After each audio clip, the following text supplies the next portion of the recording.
Le podcast Sur la route de l'horreur est rendu possible grâce à Horreur Fanatique et son encamp du samedi soir. Visitez horreurfanatique.ca pour plus de détails.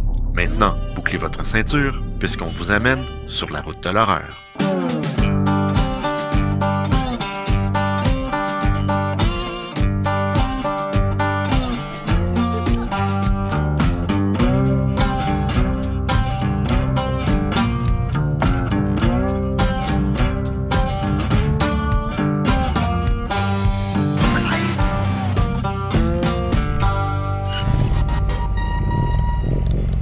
Un jour, je vous promets, on va partir en voyage vers les États-Unis et on va mettre cette chanson-là sur repeat pendant tout le voyage. Je pense que je m'écœurerai jamais de ça. Christophe, comment ça va? Ça va bien, mais je sais pas si je serais capable de me taper cette tune-là sur repeat pendant tout un voyage.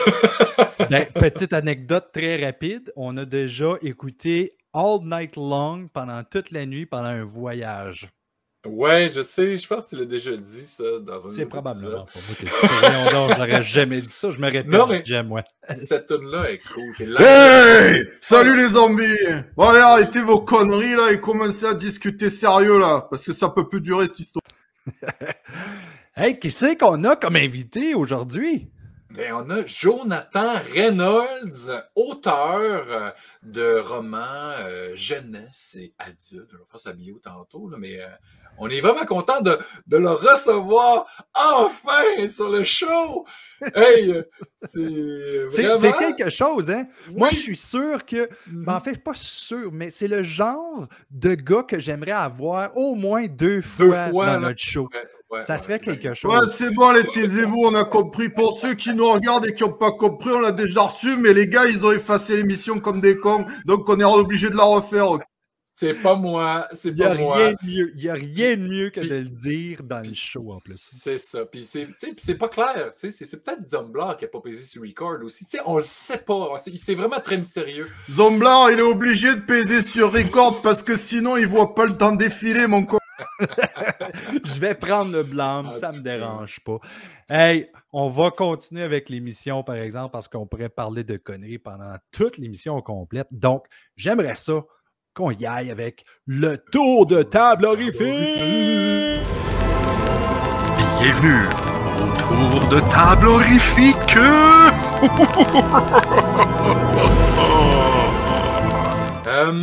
Fait que là, moi, thématique lecture, parce que on reçoit un auteur, hein, il y a des choses que j'ai reçues par la poste. Je ne sais pas si vous connaissez le magazine 24 images, magazine québécois, maintenant publié, je crois que c'est 4 fois par année. Ça vient avec un DVD. Puis là-dedans, il y a le DVD, on ne le voit pas très bien, là. C'est Délivre-nous du mal de Jean-Claude Lard, qui est décédé il y a quelques mois. Puis c'est un spécial science-fiction. Je ne sais pas si vous reconnaissez un peu le derrière de tête du personnage de Ex Machina, film que j'ai vraiment, vraiment trippé. C'est vraiment un beau dossier science-fiction. Je n'ai pas encore lu, mais tu sais, il parle d'un paquet de films. Ça, c'est vraiment très nice. Puis là, il y a des gens qui vont être... Les gens qui sont familiers avec... art de cinéma, hein, qui ont écouté tous les épisodes sur la route de l'horreur. On a reçu des gars d'art de cinéma, Jean-Louis et John Capone, il y a plusieurs semaines, mois de ça. Je m'appelle, c'était l'été passé, je crois. Puis, ben, j'ai reçu les beaux fanzines. Ah, wow. Fanzines spéciales Evil Dead. Puis, hey, vraiment, j'ai été gâté.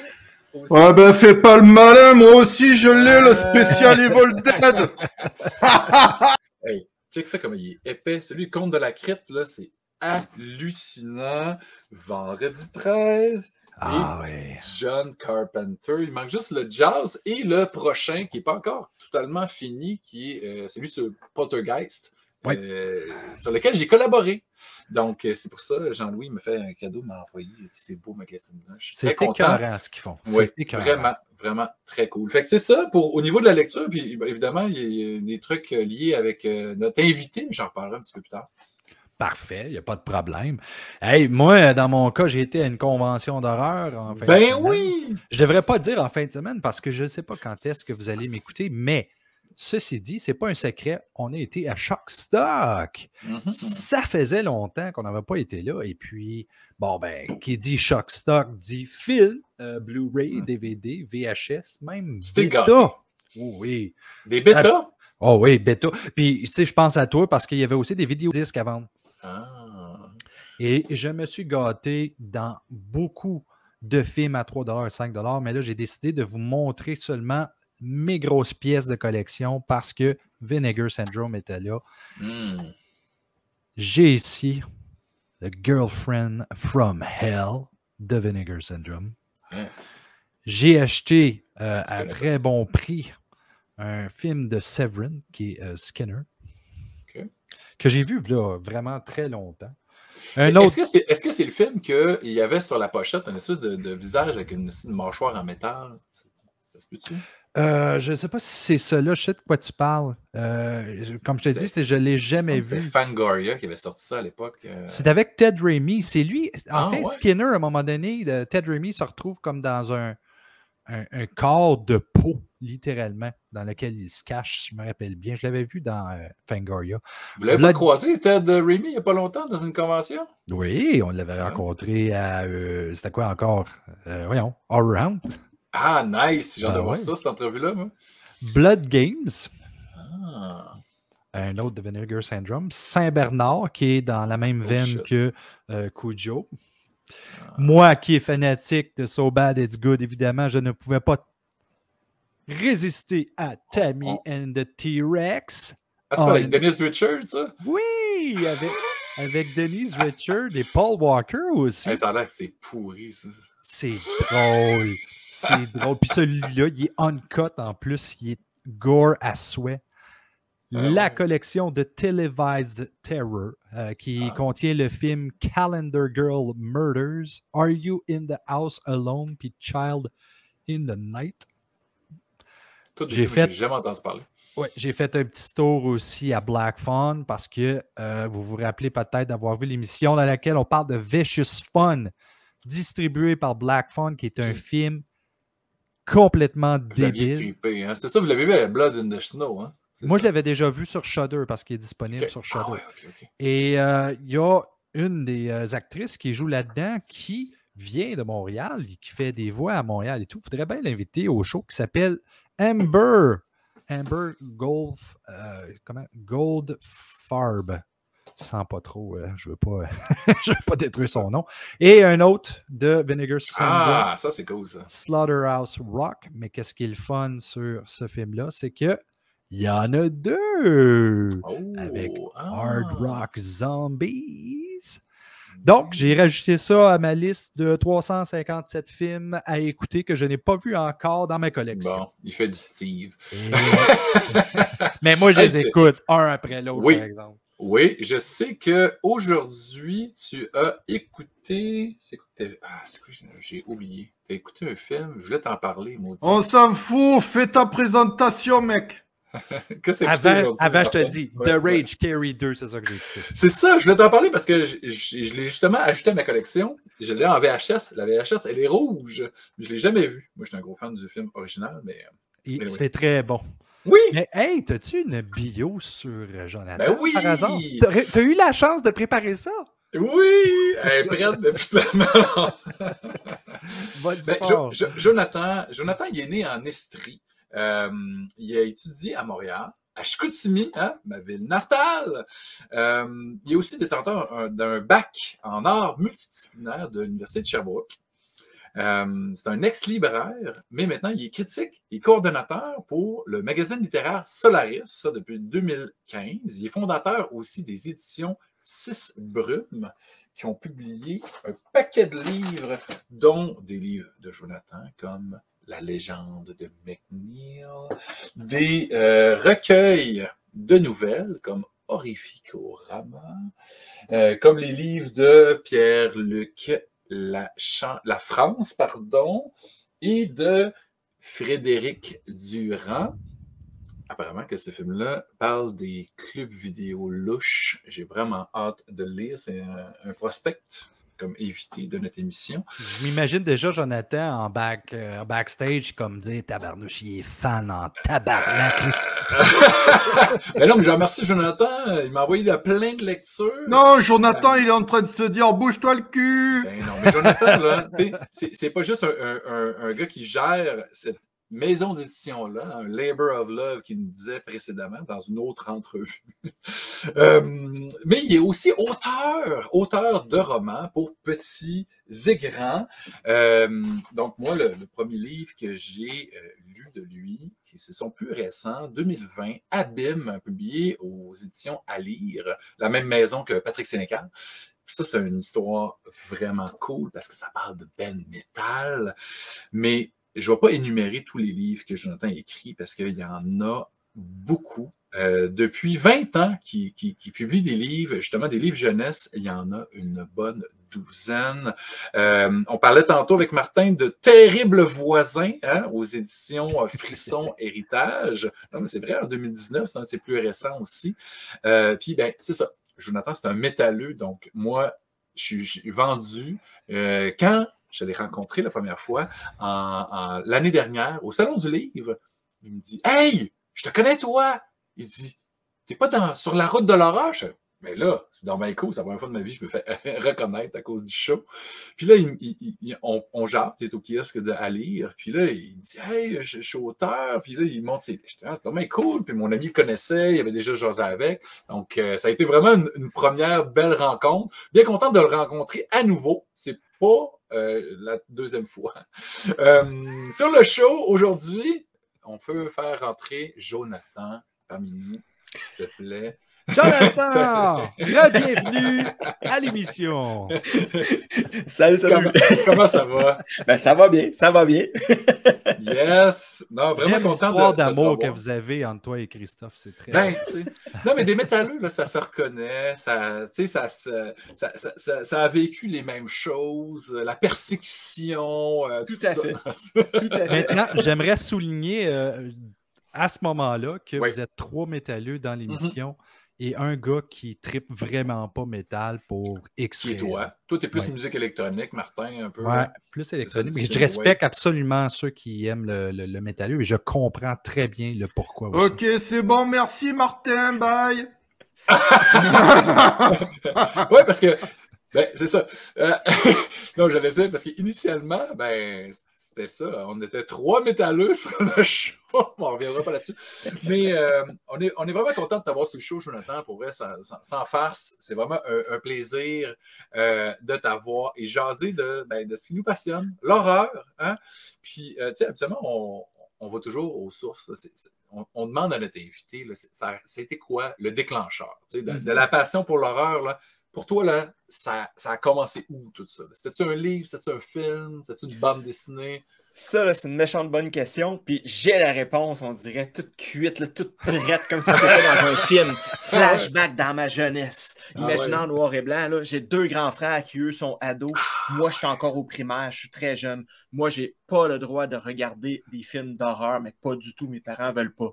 Ce que je fais. Ils étaient c'est que je me sévères, dis, tes parents? Ben, ils étaient très gentils, mais ils voulaient pas, là. Tu sais, Ils j'avais. contrôlent un peu, là. Ben, j'avais comme 6-7 ans, tu sais. Ouais. Fait que là, ce que j'ai fait, c'est OK, j'ai pas le droit de regarder, mais ils m'ont pas dit écouter. Fait que je collais mon oreille sur la porte de la chambre d'un de mes frères qui écoutait avec mon autre frère, des films d'horreur. Et là, je les entendais avoir peur. J'entendais des grognements de monstres, des cris de filles en peur. C'est souvent des filles qui crient, là, mais bon, bref. Et là, moi, je me suis mis à imaginer, j'étais là, mais... Ça, c'était pas des films d'horreur, ça, les filles qui crient. Ah, ça explique tout! Mais non, c'est ça. Fait que moi, mon imagination s'est mise à rouler. Puis je me suis dit, mais qu'est-ce qui leur fait peur comme ça? Puis pourquoi, si ça leur fait peur, ils ont autant de fun? Pourquoi ils recommencent? Ouais, c'est ça. Fait que là, moi, là, je voulais absolument impressionner mes frères. Puis je me suis dit, OK, ils aiment ça avoir peur. Mais, tu sais, je commençais à écrire et tout ça. Puis je me suis dit, tiens, je vais leur composer des petites histoires de peur. On s'entend que c'était une phrase ou deux dans le temps, là. Puis tu sais, que c'était pas effrayant pas tout. 6-7 ans, c'est ça. Mais mes frères ont joué le jeu, c'est ça qui est le fun. Tu sais, ils auraient pu dire, hey, fuck off, le petit frère, c'est poche. Non, ils m'ont fait croire, hey, c'était peurant, tu devrais continuer. Fait que je les ai juste écoutés. C'est niaiseux de même, mais c'est ça. Mais non, c'est pas niaiseux, c'est positive reinforcement. Oui, exactement. Mais moi, qu'est-ce que je trouve génial? C'est rare qu'on a un invité qui nous dit qu'il a écouté. Tu sais, habituellement, les gens, quand ils disent écouter un film, c'est parce qu'ils s'expriment mal, puis c'est pas ça qu'on fait, on le visionne. Mais quand on écoute un film, on fait juste écouter le film. Puis comme tu dis, la trame sonore, c'est assez important. La musique, tu sais, on parle souvent de films de Carpenter avec les gens. Tu sais, c'est quelque chose de très marquant, la trame sonore. Puis même, tu sais, Goldsmith, tu sais, des grosses orchestrations weird, The Old Man, tu sais, sans la musique, jazz. Mais là, toi, t'entends les cris, t'entends la musique, puis là, tu t'imagines le pire film. Oui. Tu sais, t'as dû avoir des mauvaises surprises quand t'as réécouté ces films-là après. Tu sais. Ben, c'est ça, c'est que finalement, c'était moins effrayant, là. Tu sais, je veux dire, écoute, quand j'avais 6-7 ans, j'ai aucune idée de ce qu'ils regardaient, eux. Je pourrais pas te dire. Ben, c'est ça, tu savais pas les titres, là. Mais c'est ça, sauf que moi, dans le fond, je me faisais des films effroyables parce que l'imagination, là, c'est jamais du série B, là. Les effets spéciaux, s'ils sont mal faits, c'est toi qui es mal fait dans la tête, là. Ben, c'est ça. Ben oui, c'est la pire affaire que tu vois, là, tu sais, puis c'est exactement, je trouve ça vraiment génial que tu dises ça, parce que quand on lit un livre, c'est ça qu'on fait. Ben, c'est ça, c'est ça. C'est pour ça que des fois, les gens, ben, en fait, souvent, les gens disent, mettons, ah ouais, j'ai peur de voir le film qui est inspiré de tel livre, parce que des coups, si c'est pas comme j'imaginais, ben, ça sera pas comme tu imaginais. Il peut être excellent, le film, là, ça dépend des goûts, mais je veux dire, écoute, tout, c'était tellement formé ton propre cinéma que, ben, c'est ça que je faisais quand j'étais petit, je m'étais tellement formé. Ah oui, puis là, le monstre, ou ça doit être une espèce de pieuvre, puis là, tu sais, puis, fait que, c'est ça, quand j'ai eu le droit d'en regarder, ben, c'est mon grand frère qui me dit, tiens, on va écouter, par exemple, La Mouche de David Cronenberg ou Vampire ça a été puis... ça a été dans tes premiers, ça? Okay. Oh, c'est ça, puis j'ai chié la mouche culotte. Ah non, je peux m'imaginer, par exemple, comment que ça peut être d'entendre le bruit du film de l'Opéra de la Terreur, parce que les bruits là-dedans sont quand même assez perturbants, merci. Oui. J'ai eu peur, j'ai cru que t'allais dire ça doit être perturbant d'entendre les bruits de quand il se chie dans la culotte. On parle pas de Gummy Bear ici non plus, là, hein? On parle pas du procès de Johnny Depp et Amber Heard. Ouais, c'est ça. On dirait que dernièrement, c'est juste des histoires de marde. Hein, c'est ça. Ben justement, c'est moi, Johnny Depp. Ça est de c'est ça. Non, mais t'es des jokes de caca, c'est tout le temps drôle. Mais oublie ça. Okay. Mais on va revenir un petit peu au film d'horreur. Justement, on va parler de Monster sur Tubi. Non, c'est pas vrai. Mais, OK, on parlait... Okay, j'avais une question par rapport à ce que tu disais, Jonathan. Tu as commencé à écouter, à entendre des films d'horreur. Après ça, tu as été un petit peu plus en profondeur en visionnant les films. Est-ce que tu faisais des cauchemars, toi? Oui, je faisais des cauchemars, je me souviens, là. C'était parce que à cet âge-là, là, c'est que la peur me fascinait, mais en même temps, ça me faisait peur. C'est ça, là. Je veux dire, c'est comme une espèce de rapport amour-haine, là, que je voulais comme...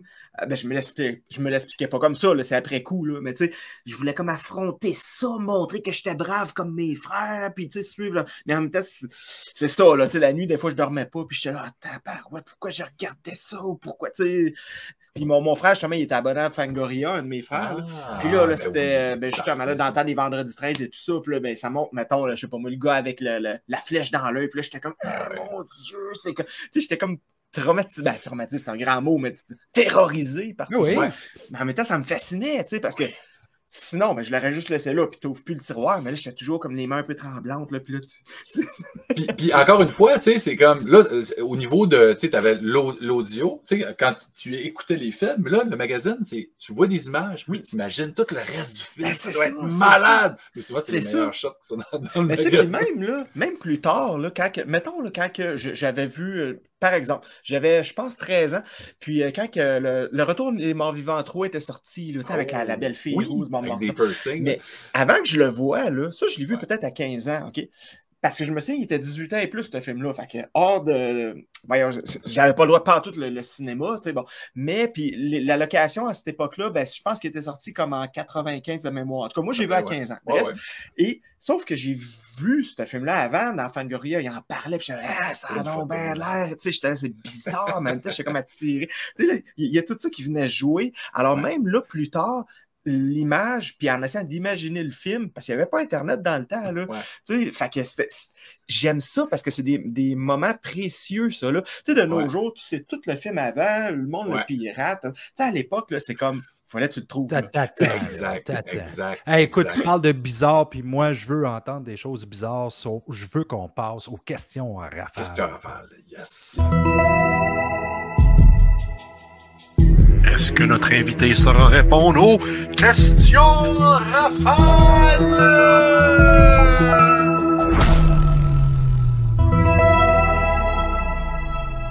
Fait que là, Jonathan, question en rafale, c'est des questions, tu réfléchis pas, tu sais, là, il faut que je te l'explique parce que tu n'es pas au courant, c'est quoi les questions en rafale. Puis là, tu réponds spontanément, le premier truc qui te vient en tête, ton auteur préféré. Moi, je vais y aller avec Joël Champetier, qui est un Québécois, qui écrit La peau blanche, entre autres, et La mémoire du lac. Et voilà. T'es constant. Je l'ai appris par cœur. Le livre qui t'a le plus marqué. Et mon Dieu, je vais y aller avec. Je réfléchis pas. Sur le seuil de Patrick Sénécal. Ah ouais. Oui, parce que c'est un de ses premiers que j'avais lu, mais c'est surtout parce que c'est ce que je voulais lire à ce moment-là. Du Québécois qui peut ressembler à du Stephen King, un peu à du John Carpenter, un peu. Tu sais, là, tout ce que j'aimais se retrouvait là, mais en plus, c'est québécois. Je suis là, wow, je me souviens, j'étais impressionné. Puis tu avais commencé à écrire à ce moment-là. Oui. Moi, j'avais lu ça, là, j'avais 17 ans de mémoire, là, puis j'écrivais depuis un méchant bout. Là. Ben, je publiais pas encore, mais bon, j'écrivais. Là, moi, en fait, là, à 12 ans, là, je savais que je voulais devenir auteur. Puis, toujours dans la mouvance de vouloir impressionner mes frères. Puis là, vu que les films, dans ma tête, c'était comme inaccessible. Les Québécois, on n'en fait pas. C'est pas vrai, mais disons, à l'époque, je savais pas. Puis là, je me disais, je vais continuer à écrire comme j'ai commencé pour une. Bref, fait que là, au secondaire, moi, j'écrivais des petites nouvelles, j'écrivais pour mes amis, pour ça. Fait que, on se faisait des peurs avec ça. Bref, fait que, c'est ça. Ah non, mais c'est vraiment hâte. Tu parles sur le seuil. C'est un auteur, là. Oui, c'est un auteur. Les 10 doigts, justement. Ouais. C'est moi. Puis le livre, vraiment supérieur. Ou le film. Ah oui, ça, je suis d'accord. Le film d'horreur en 3D. Ton film d'horreur en 3D préféré. Ah oui, je vois constant. C'est Vendredi 13, chapitre 3, en 3D. Même si je ne l'avais pas vu au cinéma. Donc en 3D avec les espèces de lunettes bleues et rouges.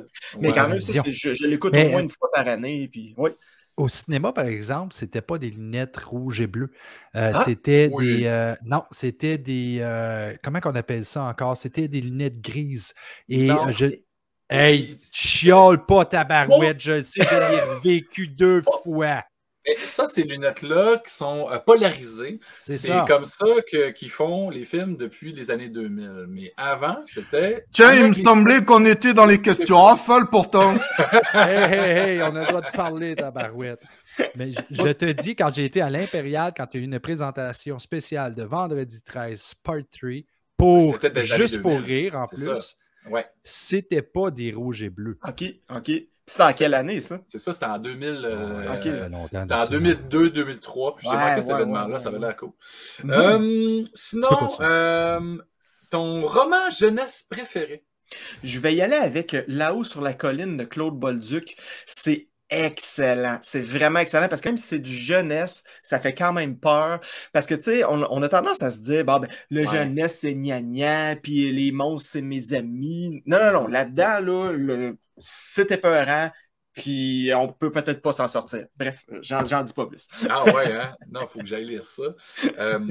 Le plus cool costume d'Halloween que tu n'as jamais porté? Oh, ben il y en a plusieurs, mais ma mère m'en faisait des super bons parce que avec du talent. Ouais, ben c'est ça. Elle n'était pas couturière professionnelle, mais elle était couturière de passion, disons. Puis elle m'avait fait un super beau squelettor, mais vraiment toute l'habit, là, puis tout ça. Puis c'était vraiment cool. Puis elle était bonne en menuiserie aussi. Elle m'avait fait le sceptre, l'espèce de bâton de sorcier. Là. Là, je me promenais à l'école, là, puis je faisais peur aux petites filles de ma classe. Puis ça, je m'en souviens encore. Wow. Je pense que je l'ai encore dans mon garde-robe. Le costume? Oui, le costume, ouais. Et là, il faut t'envoyer une photo. On va ajouter ça au montage. Non, encore mieux. Non, on va le mettre tout de suite. Si c'est dans ton garde-robe de notre là, man. Non. C'est une boîte On veut une photo, par exemple, parce qu'on va poster ça avec le podcast. Ah oui, vous mettrez ça dans le montage. Ben oui, on peut. Sinon, je sais que tu aimes ça, les clowns. Hein? Oui. Est-ce que, là, je vais te donner plus de choix que la dernière fois. Est-ce que tu préfères Pennywise, les Killer Clowns from Outer Space, le clown de Terrifier ou le clown de Poltergeist? Mais ils sont tellement différents. Attends un peu, là, parce que là, il y a plus de choix que le faut. Ben, rapidement de même, là, sans y passer, je vais y aller avec Poltergeist. Parce que de toute la gang, c'est celui qui m'a fait le plus peur à l'âge que je l'ai vu. Tu sais, j'étais comme fin primaire, là. Il m'a foutu à chienne, sérieusement, là.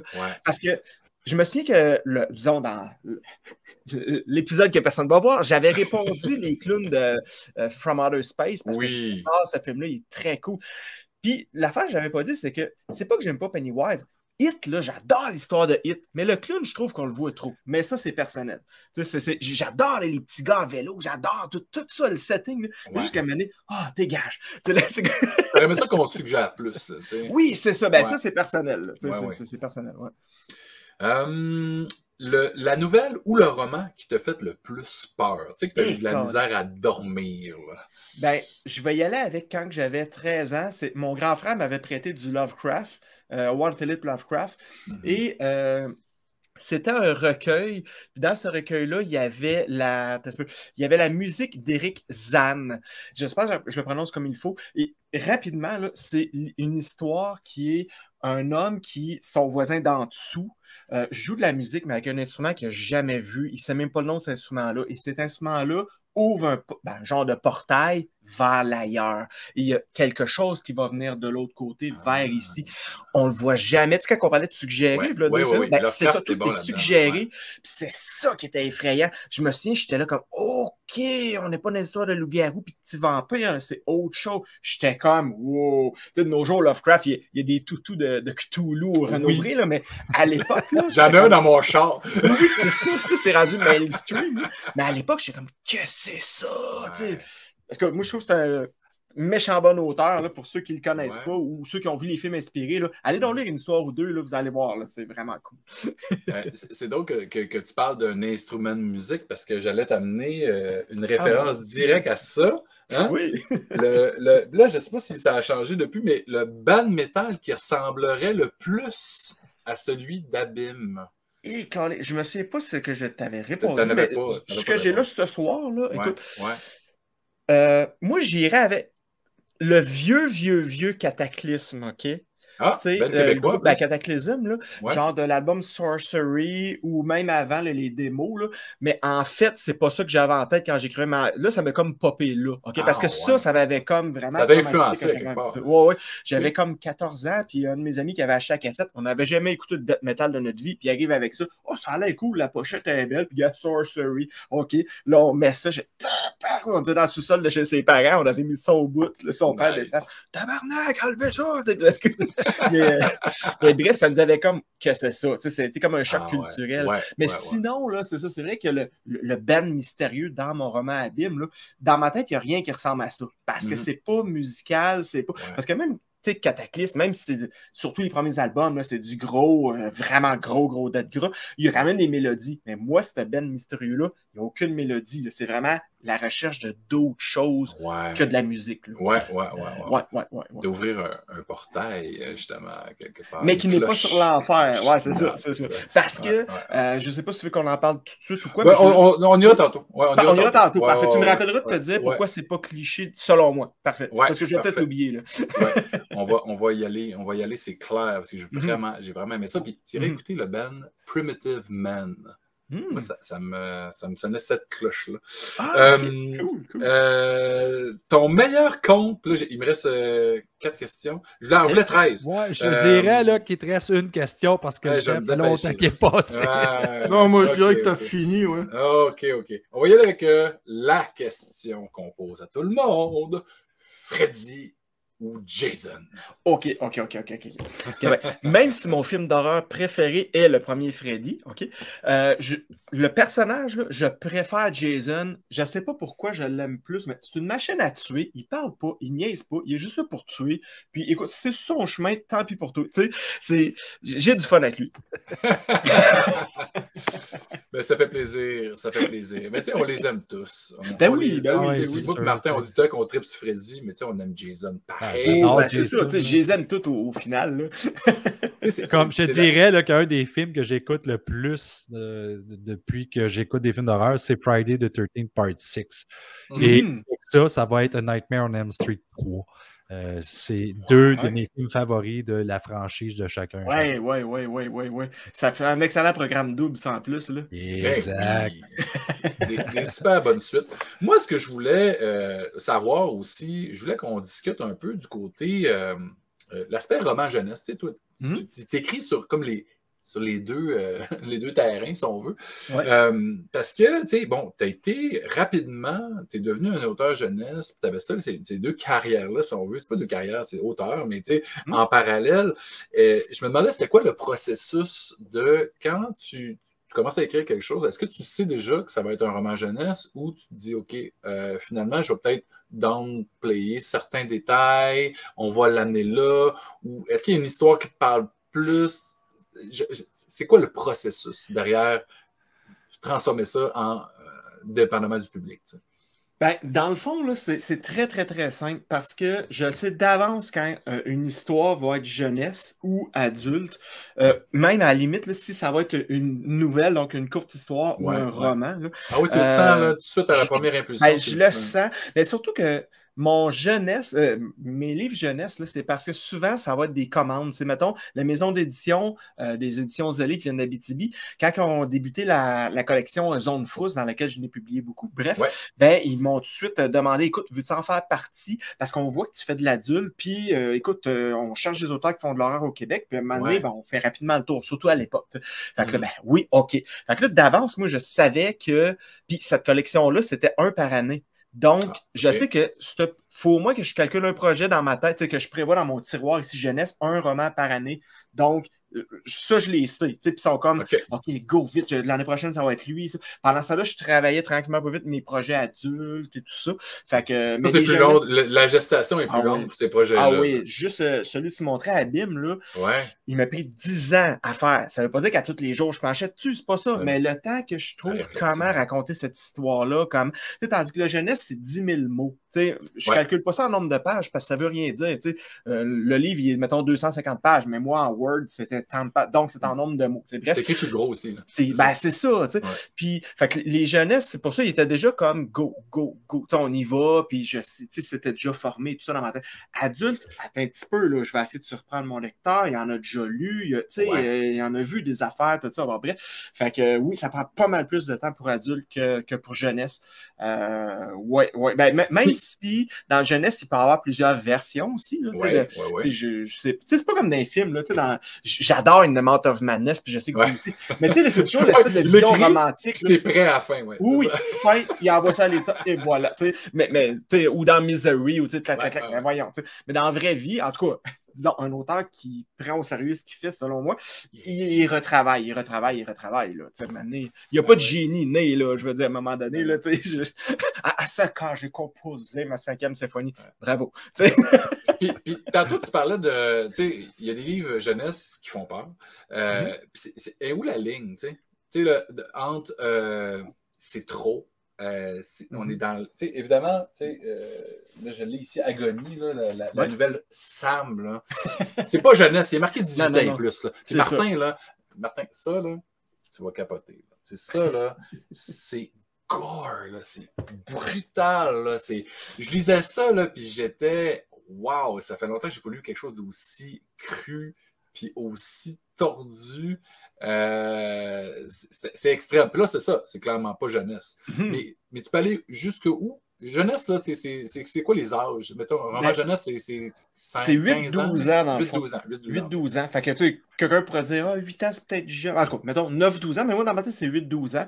Puis, dans le fond, là, les personnages peuvent mourir, ça peut finir mal. En fait, dans la plupart de mes livres jeunesse, ça finit mal, de toute façon. Mais c'est juste qu'il ne sera pas éviscéré, la tête, il n'aura pas explosé, et puis là, je te dévore les yeux. Non, tu sais, ils peuvent mourir. Ben, c'est ça. C'est le degré d'exposition que tu montes. C'est la même chose. T'sais. Même que, comme là, dans Sam, par exemple, que tu parles là, qui est pour adultes, mais là, je voulais aller à l'autre extrême. Je me disais, OK. Ça, c'est le truc le plus extrême que tu as jamais écrit? Oui, jeunesse. parce que je me disais... Non, c'est pas jeunesse, ça. Non, c'est pas jeunesse. Pas Non, c'est vraiment comme le plus brutal. Là, OK. Ouais. Oh, oui, c'est ça. Parce que je me disais, OK, j'ai jamais fait du gros gore, tu sais, pour dire là, que c'est gratuit, là. Tu sais, ah ouais, j'en mets, là. Elle vomit, ben, elle va remanger son vomi, puis etc. Mais je vais y aller. Je voulais y aller. Je me suis dit, OK, là, ça va être la shot que je vais faire ça, là. On ouvre la porte. Non, mais tu sais, il dit, elle vomit, puis elle mange son vomi. Non, mais elle vient de manger le nez de quelqu'un. Oui, c'est elle le vomit, puis elle va le remanger. C'est ça, parce qu'elle trouve ça écœurant ce qu'elle fait, mais parce elle qu'elle est possédée par un meurtrier. Non, c'est juste que c'est meilleur réchauffé. Ben, c'est drôle, vous parlez de même, puis la seule chose qui me vient en tête, c'est Jackass quand il le fait justement, puis il le fait cuire. Non, ça c'est vraiment n'importe quoi. C'est vraiment n'importe quoi. Alright, here we go. It's time for n'importe quoi dehors. N'importe quoi dehors. N'importe quoi on the road of the terror. J'ai bien aimé le lien que tu as fait. J'adore. Hey, J'aime ça Jackass aussi quand même. Hey, j'adore Jackass. J'ai vu le dernier, le Jackass Forever. J'ai ri ma vie. Mais c'est pas de ça qu'on doit parler. Moi, je veux parler de n'importe quoi qui m'est à cœur, mais j'ai besoin de votre participation aussi parce que j'ai besoin de trouver les raisons du pourquoi derrière ça, même si peut-être je les sais déjà. Je veux parler ici des générations différentes des fans d'horreur, c'est-à-dire les Gen Z, les Millennials, les Gen X. Ils ont tous quelque chose en commun et vous pouvez me corriger si vous croyez que j'ai tort, mais toutes ces générations-là ont tendance à préférer l'horreur des années 80. Est-ce que c'est vrai ou faux? Je m'explique. Non, c'est pas forcément vrai parce que je connais beaucoup de gens qui vont être dans la soixantaine, qui vont adorer que les films des années 70. On parle des boomers là, à ce moment-là. On ne parle pas des autres générations. Là. Moi, je parle là, de ceux là, qu'on part de naissance de 1965 à plus tard. Je n'ai pas dit que c'était tout le monde qui était comme ça. Ce que je vois souvent, c'est des gens qui tripent horreur des années 80, même s'ils sont dans le Gen Z ou le Gen X. Et ce que je vois souvent, c'est le pourquoi de ce que ça. Le pourquoi que ça arrive, c'est à cause des rééditions. On parle des Blu-ray, on parle des 4K, et souvent, qu'est-ce qu'on voit sortir? C'est des films des années 80. The Thing est sorti combien de fois en édition spéciale? Halloween, Friday the 13th, The Nightmare on Elm Street. Ils ont tous sorti je ne sais pas combien de fois de façon différente. J'en ai plein, là. Et c'est ça, tu sais. Comme moi, là, quand j'étais, je ne sais pas, quel âge tu as, Jonathan? Moi, j'ai 42. Je suis né en 80 pile, ouais. Zambler, ça en allait dire quelque chose, je ne suis pas trop sûr qu'est-ce qu'il voulait dire. Ouais, moi je m'en allais dire qu'à mon avis, c'est pas à cause des rééditions, c'est juste qu'à l'époque, on savait faire des films et qu'ils étaient très bons. Il y avait tout, des effets spéciaux à l'ancienne qui clashent et qui pètent, du bon gore solide, des histoires exceptionnelles et des bons acteurs qu'on retrouve plus trop maintenant de tout ça. Mais je suis pas complètement d'accord avec Zambler parce qu'il y avait beaucoup de merde aussi, tu sais. Puis il y en a encore aujourd'hui, mais il y en a encore plus parce que c'est encore plus facile de faire des films aujourd'hui. Mais moi, je pense, Martin, c'est plus une question de génération. Tu sais, c'est les films qui nous ont marqués quand on était jeunes. Tu sais, puis il y a une certaine tranche d'âge. Puis je remarque les gens qui sont un peu plus jeunes, les gens qui ont peut-être dans la trentaine, ils trippent ces films des années 90 parce que c'était des films de leur jeunesse. C'est des films qui les ont marqués. Puis après ça, les gens dans la vingtaine, mais ça va être les films du début des années 2000. Fait que, tu sais, en tout cas, j'ai hâte de voir, tu sais, mais oui, les années 80, peut-être plus que les années 90, mais il y a la nostalgie pour ça aussi. Tu sais, il y a des gens qui trippent sur les Scream, mais tu sais, c'est la Bible pour eux autres, là, tu sais. Je suis tout à fait d'accord avec toi, mais à chaque fois que je vais dans un groupe d'horreur, souvent, ce que je revois, c'est tout le temps des gens qui parlent des films des années 80, peu importe leur âge. C'est comme si les gens qui font partie de la génération Z ou les milléniaux ont une préférence pour ce genre de film. Je ne sais pas si c'est à cause qu'est-ce que Zambler disait, qu'on était bons dans ce temps-là, on était des acteurs incroyables et tout.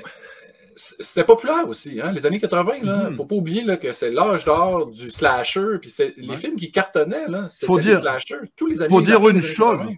Faut dire une chose aussi, que c'est les années 80 qui ont ouvert à des films qui n'avaient jamais été faits avant. Beaucoup d'histoires n'avaient jamais été faites avant. Il y avait beaucoup de découvertes en ce temps-là. Que les films soient bons ou que les films soient mauvais. Il y a une ouverture d'esprit qui s'est généralisée dans le monde de l'horreur et ça a donné lieu à des nouveaux films qui ont explosé l'écran. Et ce qui me fait penser, tu sais, comme moi, étant un fan de films d'horreur depuis toute ma vie, j'ai 45, Jonathan, juste au cas que tu voulais le savoir. Les années 80... Puis moi, là, j'ai 44. Hein. C'est ça, on va dire toutes nos âges. Voilà.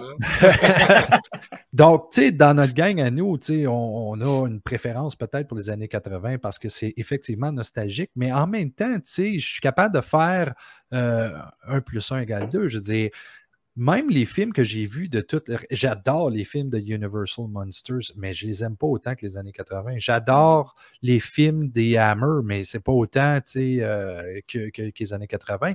Et tout ce qui va après aussi. Il y a d'excellents films en 90, il y a d'excellents films en 2000, 2010, 2020.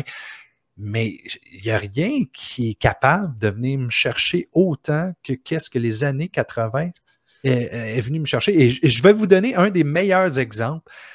Des années 80, les films d'horreur, il y en a un shitload. Puis je vous ai montré tantôt des Blu-ray de films de Vinegar Syndrome. C'est des films que j'ai jamais vus. Ben oui, moi aussi, j'ai aucune idée de ces titres-là. Et je les découvre et je les aime autant que si je l'avais vécu dans ma nostalgie, tu sais. Et s'il y a quelqu'un qui me disait, j'essaie de trouver un bon exemple, là. J'ai vu quelque chose dernièrement qui m'a fait vraiment rire. Je ne me rappelle plus c'était quoi le titre du film. C'était The Vinegar Syndrome. C'est un film à très petit budget avec des monstres faits en pâte à modeler. C'était tellement drôle, amusant. Je me suis dit, si j'avais la chance à regarder quelque chose comme ça, puis The Witch, c'est sûr que je vais avec quelque chose comme ça. Fuck The Witch, là, mais là, vous savez, pour The Witch, moi, j'ai une haine légendaire. Anyway, on pourrait parler beaucoup de ça. Moi, j'avais juste le goût d'en parler parce que je trouve ça fascinant de voir à quel point que les gens trippent années 80, que ce soit n'importe quel âge. Et c'était mon n'importe quoi. Mais c'est cool parce que c'est confortable les années 80, c'est la nostalgie, puis c'était tellement aussi la DA, là, puis les vêtements des gens, les cheveux, il y a tout ça, là, c'est une époque, là, c'est du bonbon, c'est du popcorn. La musique aussi, tantôt tu disais, bon, Vendredi 13-3 et... non, excuse-moi, Vendredi 13-6, c'est Freddy 3, là. Mais tu sais, il y en a un qui c'est la tune d'Alice Cooper, puis l'autre c'est Dokken. On n'a plus ça de nos jours, là. De nos jours, ce serait une tune hip-hop. Tu sais, j'ai rien contre les hip-hop, mais tu comprends? Il y avait comme de quoi de... Ah, le mariage parfait, là. Tellement. Fait que tu sais ça, au niveau de, on parle de cinéma, une question que je t'avais posée aussi, mais que je ne me rappelle plus de la réponse. Lequel de tes livres t'aimerais ça qui soit porté à l'écran? Oh mon Dieu! Ben en fait, je vais y aller rapidement comme ça, là, avec Abîme, celui que... Parce que là, tu as passé 10 ans là-dessus. C'est ça que c'est un projet qui est proche de toi, vraiment. J'ai comme les images en tête, puis il me semble que je verrais quelqu'un comme, tu sais, Robin Aubert, le réalisateur qui a fait Les Affamés, parce que ça serait quelque chose d'un peu, tu sais, qui fait un peu cinéma indépendant, tu sais, sérieux, parce que c'est pas drôle, ce livre-là, tu sais. On n'est pas dans l'horreur, ben, ça peut être le fun, là, mais je veux dire, on est dans l'horreur qui descend, que tu te sens mal, et non pas dans l'horreur plaisante, puis youhou, je sors le popcorn. Il me semble que je verrais quelqu'un comme ça, tu sais, là, qui dit, OK, ça va être froid, il va y avoir l'ambiance, tu sais, les personnages vont être là, tu sais, puis, en tout cas, puis je verrais ça, en fait. Ouais. Puis Robin Aubert, c'est un gars qui est talentueux, puis, tu sais, Les Affamés, c'était excellent. Saint-Martyr-des-Derniers, j'avais peut-être un petit peu moins aimé, mais tu sais, il y avait quand même, tu voyais le potentiel. Je sais pas s'il y avait peut-être des séquences qui m'avaient un peu gossé, mais Les Affamés, où j'ai capoté ce film-là, j'ai vraiment hâte de voir ce qu'il va faire. J'espère qu'il va faire d'autres films d'horreur, puis justement, ça serait un bon projet. Mais Martin, lui, il n'a pas lu Abîme, Martin. Comment tu lui vendrais? Ben écoute, moi, je dirais que c'est... pas obligé d'aimer la musique métal pour aimer ce livre-là. Si quelqu'un qui aime ça, c'est un petit plus parce qu'il va y voir plein de références et quelques insides. Mais sinon, c'est avant tout l'histoire de 3 personnages principaux, 3 passionnés, mais qui se cherchent, disons. C'est des musiciens ou d'anciens musiciens, mais tu sais, qui il y a comme le vide à l'intérieur et tout ça. Et ils vont être reliés les trois dans une espèce d'intrigue tordue. Il y a aussi un club vidéo. Hein? Ouais. Magasin de disques. Oui, magasin de disques, c'est ça. Ouais. Puis, il y a une espèce de... Parce que je ne veux pas trop en parler pour dévoiler trop de punch, là, mais disons, il y a un groupe mystérieux de musique. Ah, puis c'est ça que je voulais pas oublier de dire, je vais dire direct là avant de l'oublier. Ouais. C'est que, normalement, là, tu sais, une histoire qui a rapport au heavy metal, là, ben là, il y a Satan, puis on veut ouvrir le portail de l'enfer, puis je voulais tellement pas aller là. J'ai comme inventé une autre mythologie. Puis, tu sais, il y a comme la cloche ancestrale. Puis, tu sais, en même temps, on peut y voir... Es-tu en train de dire qu'il n'y a pas de disque qui tourne à l'envers pour non, révéler... Non, pas besoin. Il y en a déjà eu plein, genre l'excellent film Trick or Treat des années 80. Là. C'est déjà fait que je le referai pas. Avec Sammy Q. Ozzy Osbourne aussi. Ozzy Osbourne, puis Gene Simon, il me semble. Oui, Gene Simon était là. Il faisait l'animateur de radio de mémoire. Ozzy Osbourne, il jouait un genre de prêtre. Là, oui, c'est ça. Mais qu'est-ce qui est le fun avec... Justement, Jonathan, ça paraît que tu es métalleux parce que c'est fait avec respect. Puis le métal, ça peut être une grosse caricature, puis ça donne des caricatures le fun, souvent, comme Dead Gasm, néo-zélandais. Super bon. Oui, c'est bon. Mais puis ça aussi, c'est fait par clairement un fan. Puis le film Studio 666, récemment, là, il y a Dave Grohl et Foo Fighters. C'était bon, ce film. Vraiment oui. Mais toi, Jonathan, c'est pas... on n'est pas d'humour là-dedans. Là. On est quelque chose de très sombre. Je suis plus près. Ben, c'est pas un film d'horreur, ce que je vais dire, mais disons, là, dans l'ambiance, je voyais ça comme, je suis pas capable de le prononcer en scandinave, je vais dire le titre en anglais, Metalhead de 2014. C'est un drame sur le deuil. C'est une fille qui découvre le black metal, mais tu sais, elle le voit juste à la télé, elle habite au Danemark, en Islande, excuse-moi, puis elle voit ça à la télé, genre brûlement d'église, puis là, ben, elle a fait le deuil de son frère, mais avant, elle aimait le heavy metal, mais là, elle se lance là-dedans, puis elle veut être la première femme puis à faire. Fait que ça se passe des années 90. C'est vraiment bon. Malheureusement. C'est un drame, là. C'est un drame, mais malheureusement, j'aurais aimé ça avoir une vraie copie Blu-ray. J'avais participé à la pré-vente qu'il y avait eu pour que ça sorte ici. Parce que moi, j'ai pas de lecteur genre multi-zone. J'ai une zone ici là, pour une heure. Puis là, ben, ils voulaient le sortir, puis ils ont pas eu assez de monde, puis j'étais vraiment fâché parce que j'étais prêt à mettre, j'étais là, pour les encourager. Puis c'est excellent, il faut absolument que vous voyez ça. C'est poignant, là. C'est le premier film que j'ai vu, il y en a eu d'autres après, mais tu sais, sur le métal, puis ça n'a pas l'air des sans-dessins. Ça a pas l'air cool, man, j'ai pas chez l'école. Oui, parce qu'on en a vu tellement, tu sais, dans le cinéma, le token Metalhead avec des gros bras. Là. Oui, c'est ça. C'est drôle, mais à un moment donné, on peut avoir l'air sérieux aussi. Je sais pas.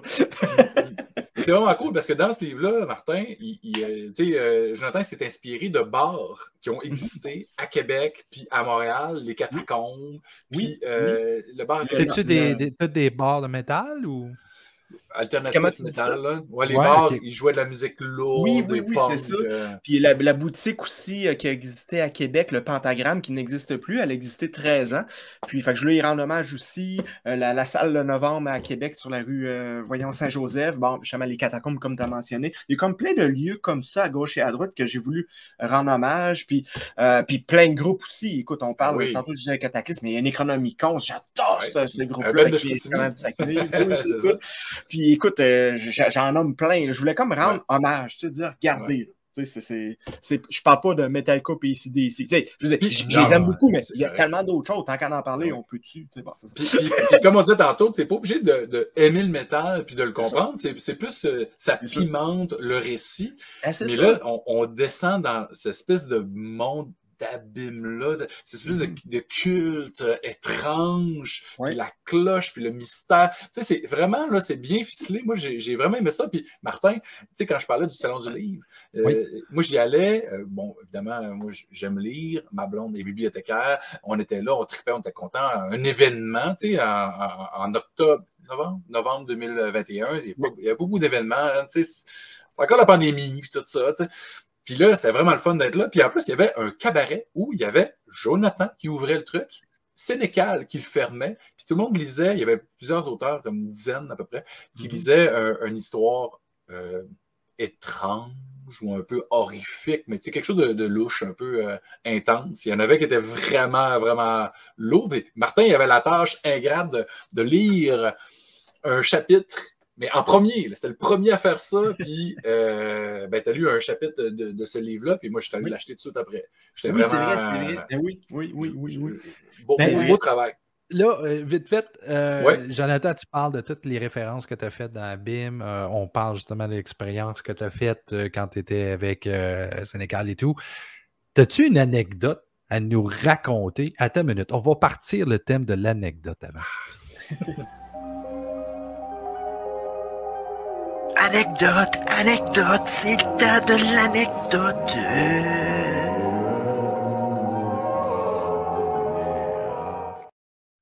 Donc, c'est ça. Est-ce que tu as une anecdote à nous conter par rapport justement avec ces endroits-là, ou peut-être à un moment donné, quand tu as voulu écrire quelque chose, etc., etc.? Oui, j'ai quelque chose en tête direct là. Dans le fond, je vais raconter quand j'étais dans un show métal au début des années 2000, c'était à Montréal. Je parlais de Necronomicon tantôt. Bon, il était en première partie, à un moment donné, le Dimmu Borgir, groupe norvégien que j'aime beaucoup. Et bref, moi et un de mes amis qui s'appelle l'Empereur Ghoul, on était dans le trash, si tu veux, c'est juste dans le mosh pit, là, comme on appelle. Où ça brasse, Martin, là? Tu sais, le monde, il non, danse ça, pas, je là, le sais, j'y ai il- déjà t'as été, vu puis ça, c'était pas ok. agréable. Et ben, c'est ça, j'ai toujours eu des lunettes, hein, donc c'est ça. Ouais. À un moment donné, ça se calme entre deux tunes. Puis là, il y a une espèce de grand viking, mais vraiment, là, tu sais, là, avec un tatou du marteau de Thor de l'album Sign of the Hammer de Manowar. Tu sais, vraiment, là, beef, le gars. Puis là, il me dit, puis ça arrive typiquement dans les shows métal. Tu sais, ceux qui connaissent pas ça, là, ils doivent se dire, mon Dieu, c'est tout du monde qui se casse la gueule. Pas tout, c'est le contraire. Il m'a regardé, moi, je suis tout petit, là, tu sais. Il me dit quelque chose genre, écoute, mon gars, si jamais il t'arrive de quoi, t'as besoin d'aide, tu tombes, là, fais juste taper sur mon tatou, puis je vais être là pour toi. Là, Tape j'étais sur comme, le marteau. sur le marteau, c'est ça, tape sur le marteau. C'est malade. Là, j'étais comme, OK, cool. Il dit ça de même, c'est cool. Mais là, Mané, le trash repart, et moi, mes lunettes partent. Puis là, je suis non! Puis là, ben, je vois le tatou, tu sais, du marteau, là. Tac, tac, là. Il me regarde, là, j'y crie, mes lunettes sont à terre! Il fait, comme avec son bras. La barrière, tu sais, c'est comme. Il a ouvert les flots, là. C'est comme Moïse. Ça, Moïse. Hey, mes lunettes étaient parfaites, là. Ils n'étaient pas crochés. Le gars était là, mais il retenait ça. Je voyais le monde, pac. Sérieux, là, je verrais ça d'un film, je dirais, c'est donc bien stagé, ça se peut pas. Mais j'étais là, wow, ça, c'était un moment unique. C'est le moment le plus métal que j'ai vécu de toute ma vie. Le marteau! Ben oui, c'est ça. Il est là. Il était comme ton sauveur. Là, lui. Oh, Non, mais c'est génial. Puis pour vrai, puis c'est vrai que les gens pensent qu'on est tous là se pète à la gueule, puis tout le monde se frappe violemment dessus, mais c'est vraiment comme une danse contact. Des danse contact pas à 10$, là, mais une danse des coups d'épaule. Puis s'il y a quelqu'un qui lève les coudes, là, il va se faire ramasser. Il va dire, man, c'est pas la place pour se faire mal tant que ça. Ouais, c'est ça. Puis s'il y a quelqu'un qui tombe à terre... J'aime comment tu dis tant que ça. Non, mais c'est sûr qu'on va avoir un peu endolori, mais s'il y a quelqu'un qui tombe, il se fait ramasser. Oui. Il y a 2-3 personnes qui le pognent, tu vas le mettre debout, puis quelqu'un qui fait du body surfing qui tombe, on l'enlève. C'est comme une belle entraide. Oui, ben c'est ça, c'est comme juste ça. Puis c'est comme un peu, je cherche le mot depuis tantôt, là, mais tu sais, quand tu veux, pas procuration, mais je cherche le mot que, merde. Désolé. Mais tu sais, c'est comme, oui, c'est de la musique comme défoulatoire, mais c'est justement, j'ai pas le goût de tuer quelqu'un. Non, comprends-tu? Il y a comme t'as pas de procuration, mais il y a un autre mot que je cherche. Oui, catharsis, c'est ça, catharsis, c'est ça que je cherche. Un exutoire, c'est ça, mais bon, on va s'arrêter sur le métal, les gars. Hein? Bordel! Il faut que je mentionne quelque chose, par exemple, ça va être vraiment vite fait. Soit que les gens qui écoutent du métal, c'est des gens qui vraiment pas expriment, mais sortent le méchant. C'est pour ça que c'est du monde qui sont plutôt quand même calmes. Puis tu as ceux comme moi qui, quand ils entendent du métal, deviennent agressifs. C'est bizarre. Ouais, mais parce que t'aimes pas ça, tu sais, moi j'écoute du dance, ça m'écoeure, tu sais, là j'en subis, ma petite elle écoute du Dua Lipa ou des trucs comme ça, mais tu sais, je vais pas y imposer d'écouter du Municipal Waste, tu sais, ça y tente pas, fait que, mais tu sais, l'horreur c'est comme, puis je n'irai pas dans Metal Maniac, là, mais l'horreur c'est comme le métal, tu sais, c'est nos pulsions evil là, qui sortent là-dedans, Ouais, qu'on sort. Mais moi, je voulais parler, justement, avant qu'on termine, parce qu'on achève l'émission, je voulais parler des cendres d'Instown, qui est un recueil rétrospectif des plein de textes que tu as fait paraître en 2002 et 2008. Oui. 2 romans, des nouvelles. La prévente vient de se terminer. Est-ce que tu peux me parler un peu de ce projet-là? Oui, ben oui, rapidement, là, ça va sortir à l'automne prochain. C'est OK, 2002-2008, ça fait 20 ans, donc, depuis mon premier roman qui s'appelle Ombre, et ça fait très longtemps qu'il n'est plus disponible. Là. Écoute, c'est ça, hein? Même en 2002, là, on avait tiré à 500 exemplaires. Après ça, mon autre roman à 1000, mais c'est écoulé depuis longtemps. Puis j'avais plein de nouvelles, mais tout ça est relié. C'est tout dans... Ça se passe dans notre monde, mais c'est des villes inventées, un peu comme Lovecraft ou Stephen King faisait. Bien. Fait que c'est toutes mes premières armes en publication. Et je me suis dit, j'avais jamais permis aux lecteurs et lectrices de voir tous les liens qu'il pouvait y avoir en tout ça. C'était passé 27 histoires en tout. Puis, parce que des fois, il y avait des petits fanzines, là, qu'il y avait genre 10 abonnés, là. Puis t'avais, mettons, telle revue, bon, tout. Mais pour quelqu'un qui a tout lu ça, c'est parce qu'il me suivait comme un maniaque. Là, de près, ouais. C'est quasiment dangereux. Mais quand t'as mis ça tout ensemble pour ce projet-là, est-ce que t'as eu le goût de travailler certains textes? Tu sais, évidemment, il y a des trucs qui sont parus il y a longtemps, ton style a évolué depuis. Ou tu t'es dit, non, fuck it, c'était comme ça que j'écrivais à l'époque?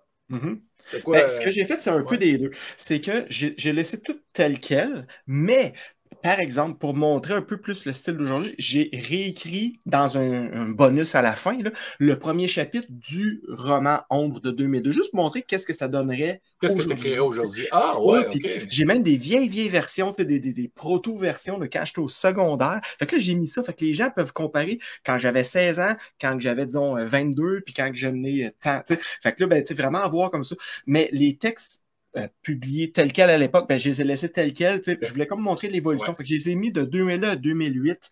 Donc, les gens, en tout cas, en espérant que c'est une belle évolution, c'est ça, c'est au lecteur à le dire. Mais vraiment dire, OK, oui, on voit, puis les thématiques étaient déjà là. Parce que c'est comme dans Abîme et tout ça, même si ça parle de métal, ce que ça parle surtout, c'est des illusions, l'image qu'on se fait des autres, puis la vérité derrière. Ben, Ombre, c'était déjà ça. Les nouvelles aussi qu'il y a là. Fait on ne change pas en tant que personne. Il y a des limites qui nous obsèdent, puis ça nous suit. Puis c'est ça que ça m'a permis de constater. En refaisant ça, moi, j'ai comme tout relu, puis je dis, mon Dieu, c'était déjà tout là. Mais c'est vraiment cool, ça. Mais j'ai vraiment hâte de lire ça, puis justement, pour voir comme une espèce de progression dans ton style.